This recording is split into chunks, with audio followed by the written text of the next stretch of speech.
Now, an Omni Negate in Yu-Gi-Oh! Refers to a card that can negate the effect of basically any other card. So every card on this list has the ability to negate basically anything, assuming it's fast enough to respond to it anyway. But those are the criteria for this list, because generally, Omni Negates are super good because the ability to negate basically any card can win you the game if you do it to the correct target. And at number 10, we have Broken Line. This is a counter trap card which has the ability to negate the activation of a spell, trap, or monster effect and destroy that card, assuming it was activated in the same column as this card. And that's the only requirement, it just has to be in the same column. And ever since Link monsters force people to actually pay attention to columns, there is the chance you'll be able to actually use this. Here's the thing though, there is a very commonly played card called Infinite Impermanence, which also has column-based mechanics, although that one gains a bonus if a card is activated in the same column. So a lot of Yu-Gi-Oh! Players are conditioned to just not play cards in the same column as set trap cards, if they can help it. So if your opponent just simply avoids the column this card is in, then you just will never be able to activate it. So it's really that simple to play around. Although there are definitely situations in which you can kind of play with this card anyway, like if you force your opponent to play in the column this card is set in or something. It's just a little bit too situational to use, but still probably one of the better Omni Negates that will appear on this list. Although pretty much all the other ones on this list appear because they're too situational to use, but technically have the effect of negating anything. And at number 9, we have World Legacy Sorrow. This is a counter trap card that can only be activated if you control a co-linked monster, which means two link monsters pointing at each other with their link arrows, in which case you get to negate the activation and destroy any one card. And also, this card has a hard once per turn on its effect. Now, there are definitely some link decks that can co-link pretty easily, but it's not something that happens very commonly. You do kind of have to go out of your way in order to get a co-link on the field, and at that point you're kind of in a pretty good position. World Legacy Sorrow is more of a win more card than it is a versatile one that can be used in order to disrupt your opponent's plays or help your plays go through. Although the fact that it has World Legacy in its card name does allow it to benefit from some World Legacy support, and can even be set directly from the deck with Lib, the World Key Master.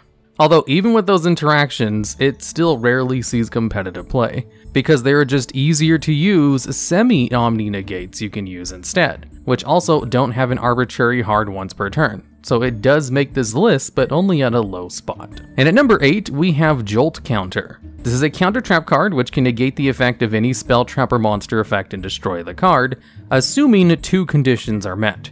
One of them requires you to control a battle in box and monster, and the other one requires it to be during the battle phase. So if you're playing a battle in boxer deck and you can make it to the battle phase, you have one negate of basically anything that your opponent tries to do to you during the battle phase. The thing is though, the battle phase doesn't matter very much. Having the card locked to the battle phase restricts it way too much to be viable, because it also has another requirement on top of that. Generally, you want your counter traps in order to negate stuff during your opponent's turn to disrupt their plays, which usually happens during their main phase. Jolt Counter kind of exists in order to protect you from battle traps like Mirror Force, in which case you're better off just clearing your opponent's back row if you're that afraid with spell and trap card removal. Even back when this card first came out in 2013 with the Battle in Boxers, the few Battle in Boxer decks that saw competitive play didn't use this card, because there was no big need to have an Omni Negate during the battle phase. It was kind of a niche, situationally useful card, which wasn't that much better than just plain Trap Stun, which might actually offer better protection than Jolt Counter, since it can be used during your main phase to prevent your opponent's negates. And at number 7, we have Misjudge. This is a monster card which has a non-optional effect, where the first time your opponent activates a card effect during the turn, before the effect resolves you get to toss a coin twice, and if the result of both of those coins is heads, you get to negate that card's effect. Now, since this card just kind of passively sometimes negates the effects of one of your opponent's cards, which I think is a 25% chance, it's not the worst thing in the world. Technically, it has a positive outcome, and its stats are not half bad for being a level 4 monster. It's just, it doesn't really belong to an archetype, and it doesn't work well with coin flip cards since it requires 2 heads in order to resolve. Whereas the card Lucky Chance could be perfect synergy with Misjudge, since it can sometimes allow you to draw a card when a monster performs a coin flip. Although that card only works on a single coin flip with a monster, and since Misjudge flips 2 coins, it's not eligible to activate that trap card's effect. And even if you second coin toss to redo the coins, you still have to land heads 2 times in a row, which is pretty difficult.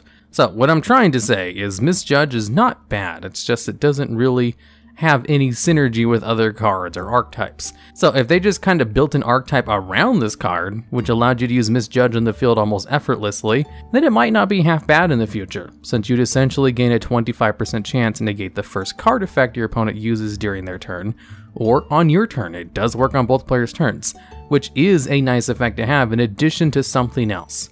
Although when you're using your full normal summon to bring this card out, it doesn't really do enough to justify a spot in a deck. And at number 6, we have Forbidden Scripture. This is a quick play spell card which has the effect to negate the effects of all other card effects on the field, but can only be activated when one of your monsters battles an opponent's monster.